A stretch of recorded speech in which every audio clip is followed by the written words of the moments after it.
summer photography session. I'm JoAnne, this is Fred, and this is our new friend, Hetty Lamar. We're all hoping that you're continuing to have a safe and fun summer. We're also hoping that you've been able to use the classes we've been doing this summer to get more out of your photography device. We're hoping that going over such things as exposure, f-stop, depth of field has helped you understand what makes a good image. We're also hoping that you've worked with your device so you know things like how close can you get to something to take a picture? How wide of an angle does your device have? So now that hopefully you're familiar with your device and the basics, we're going to go on and start working on artistic principles. So here we go. To begin with, I need to add a bit from the last session.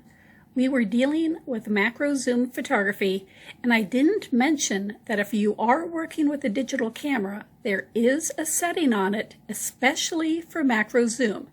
If you look where the green arrow is pointing, it looks like a little flower. If you turn your camera to this icon, it will automatically set the lens range and f-stop to best use macro zoom. I am really sorry I didn't add this in the last session.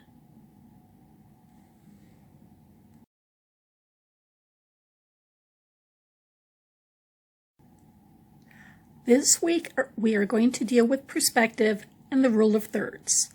Perspective means what you see from where you are. In photography, that means what image you get from where your device is in relation to what you are trying to capture the image of. In art class, you may have already been shown 1-point and 2-point perspective. When talking about this, I'm going to be saying a lot of horizontal lines of sight and vertical lines of sight. Horizontal means side to side. So when I'm talking about horizontal lines of sight, I am talking about things like looking out on a field and seeing where the sky meets the ground. That is a very strong horizontal line of sight. If you look at some of these other images, you'll see what I'm talking about and hopefully understand.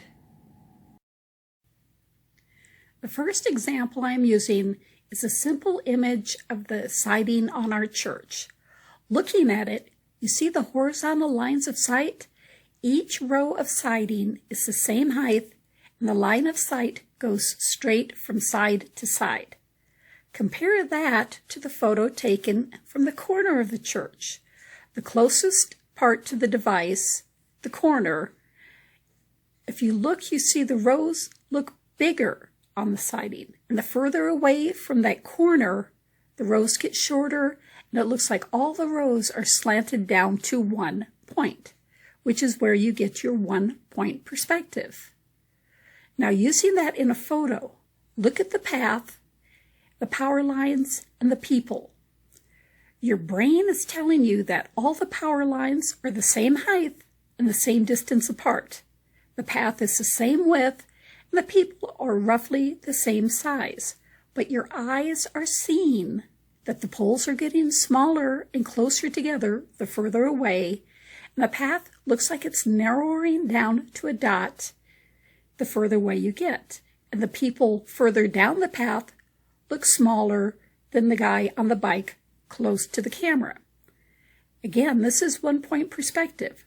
Your horizontal lines are all narrowing down to that 1 point. This is fun to use in photography as it draws the eyes down that path with maybe the sense of what's at the end of that path, which gives interest to an image. Now, doing 2-point perspective. This can be a bit more tricky and works the best with very strong horizontal lines of sight. Again, the church corner. This is taken back a bit, so the strongest vertical line of sight, the building corner, is closest to the device, and the rest of the building is further away on both sides. As I said, this can be a bit tricky as you need a wide enough lens to be able to go wide enough to see those lines fall off on both sides, yet stay close enough to the vertical line of sight to keep it really close to the camera.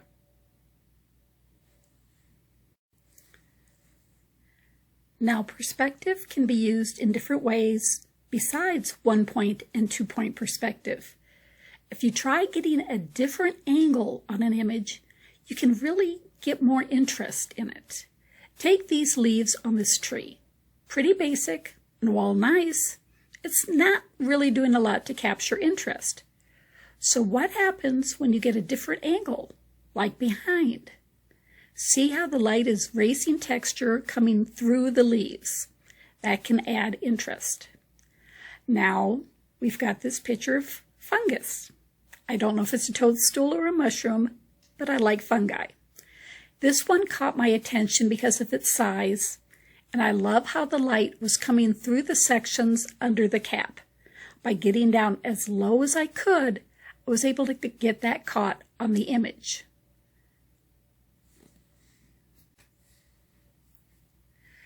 This image is a favorite of mine, and I love it because of the play of light and texture, and also perspective.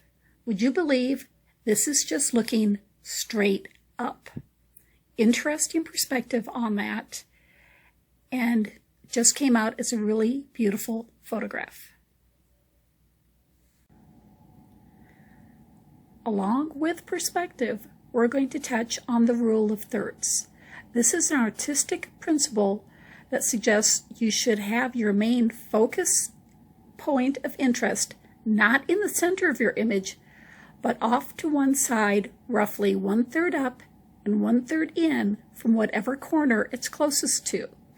This adds interest and draws the eye in a very pleasing way. So looking at these different images, see what you think.